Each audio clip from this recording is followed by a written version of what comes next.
A California Republican congressional candidate recently learned what it's like to have powerful tech companies dictate what can and cannot be said. Elizabeth Heng created this campaign ad. In Cambodia, under Pol Pot's Khmer Rouge, being young and single often meant a gruesome life and likely death.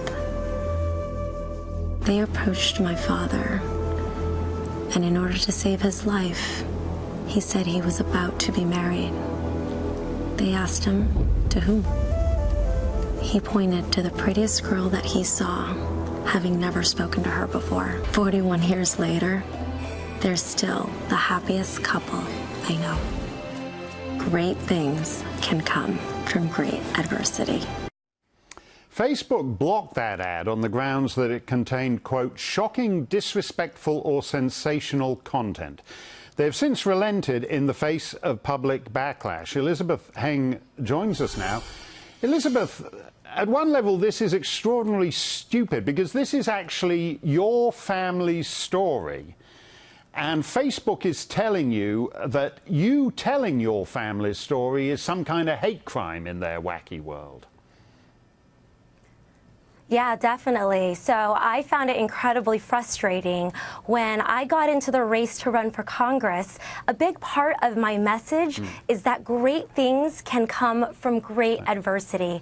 My parents survived the Khmer Rouge in Cambodia and genocide, came to the United States as refugees, and for some reason, Facebook didn't like that message and revoked my ability to promote this ad on their platform.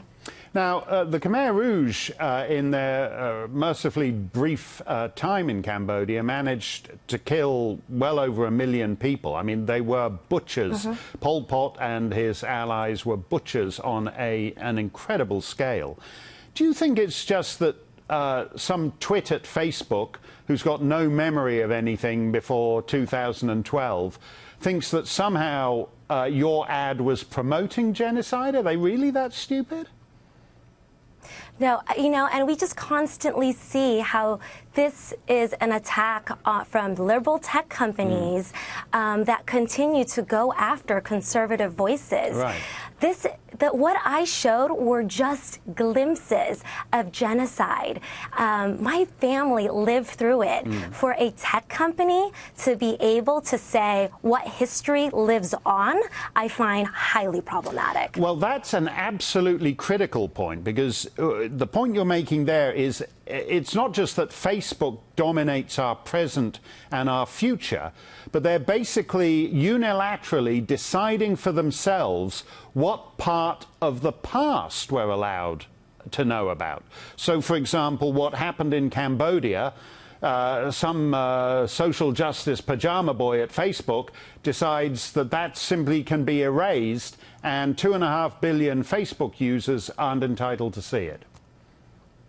Yeah, and the fact that it took, I tried to go through the normal protocols when it was first revoked, and to no avail, I took this publicly. It took 5 days and a whole national movement in order for them to say, I apologize for the confusion. Had I been, I say, a liberal in Los Angeles, I don't think that this would have taken 5 days and a national movement. Because my bigger concern is, what if this happened 5 days before an election? No, you're absolutely right. And people who aren't in a position to go public have a much more difficult time. Elizabeth, thanks for that. Thanks for your inspiring story and your family story, and good luck in your election.